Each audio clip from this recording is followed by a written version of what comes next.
Morning. দুই কন্যা পরিবারে তোমাদের সবাইকে স্বাগত জানাই। কেমন আছো তোমরা সবাই? ভিডিও শুরুটা দেখে নিশ্চয়ই বুঝতে পেরে গেছো আমরা কোথাও ঘুরতে যাচ্ছি। হ্যাঁ, ঠিকই ধরেছো।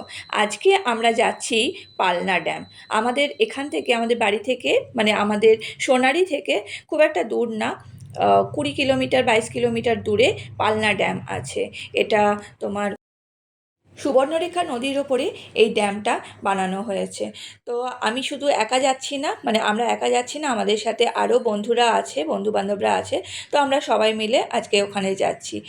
আর সবসময় হই হট্টগোল তো ভালো লাগে, ঠিক আছে, কিন্তু মাঝে মাঝে মনে হয় যেন একটু শান্ত পরিবেশে সময় কাটায়, একটু খোলামেলা নিরিবিলি জায়গায়, একটু প্রকৃতির মাঝখানে, সবুজ গাছের মাঝখানে একটু সময় কাটায়। তো সেই জন্যই একটু ঘুরতে চলে যাওয়া। আর ওই জায়গাটায় গেলে তোমরা সবাই বুঝতে পারবে এত সুন্দর জায়গা, এত শান্ত পরিবেশ। তো চলো, তোমাদেরকে অবশ্যই ওখানে নিয়ে যাব, সাথে থেকো, পুরো ভিডিওটা দেখো। চলো, এই যে ধাবাতে, এখানে আমরা এখন চা খাবো। চা খেয়ে রিফ্রেশ হব, তারপর আবার গাড়ি ছোটাবো। চলে, চা খেয়ে আমরা আবার বেরিয়ে পড়েছি আমাদের ডেস্টিনেশনে। তো চলো, তোমাদেরকেও নিয়ে যাই সাথে। রাস্তাটা দেখ কত সুন্দর। মা, আমরা কোথায় আছি? পালনা জলাশয়, পালনা জলাশয়ে যাচ্ছি আমরা। মাঝখানে কাঁচা রাস্তা আর দুপাশে গাছে ভরা, কি সুন্দর লাগছে দেখো জায়গাটা। এত সুন্দর যে এটা বর্ণনা করা যায় না। আকাশ, পৃথিবী, গাছ, পাহাড় হলো আমাদের সবচেয়ে বড় শিক্ষক, তাই না বলো? কারণ তারা বইয়ের বাইরেও জীবন সম্পর্কে অনেক জ্ঞান অর্জনের সুযোগ করে দেয়। সরু রাস্তার ওপর দিয়ে যখন ভেতরের দিকে যাচ্ছি, দুপাশে দেখলাম ছোট ছোট কুঁড়ে ঘরও আছে, বেশ সুন্দর লাগছে দেখতে, জানো তো। এই রাস্তাটা দিয়ে যাওয়ার সময় আমার শুধু একটা গানই মনে পড়ছিল, এই পথ যদি না শেষ হয় তবে কেমন হবে তুমি বলো তো। আবার রাস্তার দুধারে দেখলাম আল কাটা আছে, সেখানে মানুষরা চাষবাসও কিছু করেছে, মনে হয় নতুন ধান পুঁতেছে। দেখো কি সুন্দর, মনে হচ্ছে না আমরা কোনো পাহাড়ের জায়গায় ছিলাম। আমাদের জামশেদপুরে জানো তো, নাম না জানা অনেক অনেক পাহাড় তুমি এখানে দেখতে পাবে, আর তার সাথে সাথে এরকম সারি সারি গাছ, কি সুন্দর দেখতে লাগছে বলো জায়গাটা। আর এই কথা বলতে বলতে পৌঁছে গেলাম পালনা ড্যাম। এই দেখো, এটাই হলো সেই পালনা ড্যাম। যারা ফটো তুলে দিল, একটু বস না, বাচ্চাগুলো বস না, তারা তো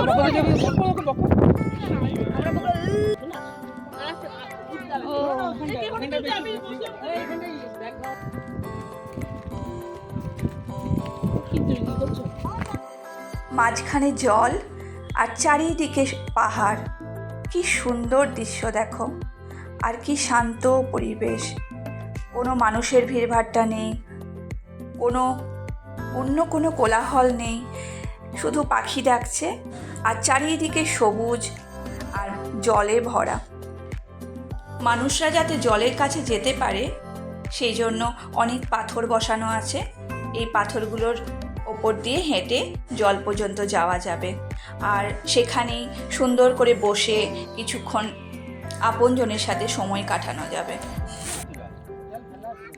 এখানে বনফায়ার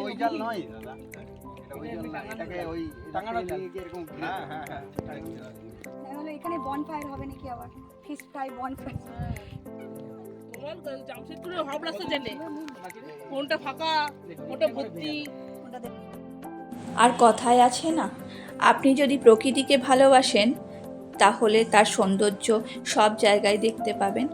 দেখো, এখানে কিন্তু সেরকম দেখার মতো কিছু নেই, আর যেটা দেখার মতো আছে সেটা হলো চারিদিকে গাছ আর মাঝখানে পাহাড়।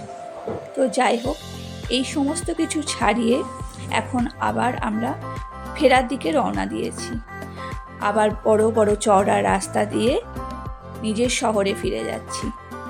তবে শহরে ফিরে যাওয়ার আগে সবার খুব খিদে পেয়েছে, সেই জন্য যাচ্ছি একটা রেস্টুরেন্টের খোঁজে।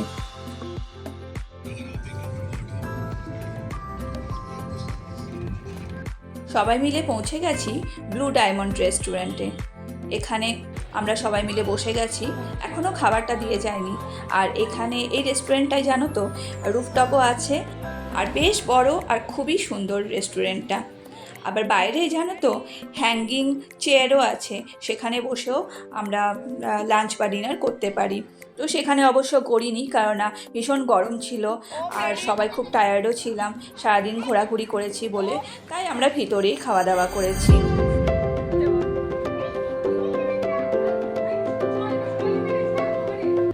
আজকে পুরো দিনটা কিভাবে কাটালাম সমস্ত কিছুই তোমাদের সাথে শেয়ার করলাম। আর কোথায় গিয়েছিলাম, তো আমি তো অবশ্যই বলবো, তোমরা যদি কেউ জামশেদপুরের হয়ে থাকো, পালনা ড্যাম একবার অবশ্যই ঘুরে আসো, তোমাদের সবার খুব ভালো লাগবে। তো এই ভিডিওটা আজকে এখানেই শেষ করছি। তোমাদের সাথে দেখা হবে পরের আবার একটি ব্লগে। আমার সাথে থেকো, আমাদের পাশে থেকো।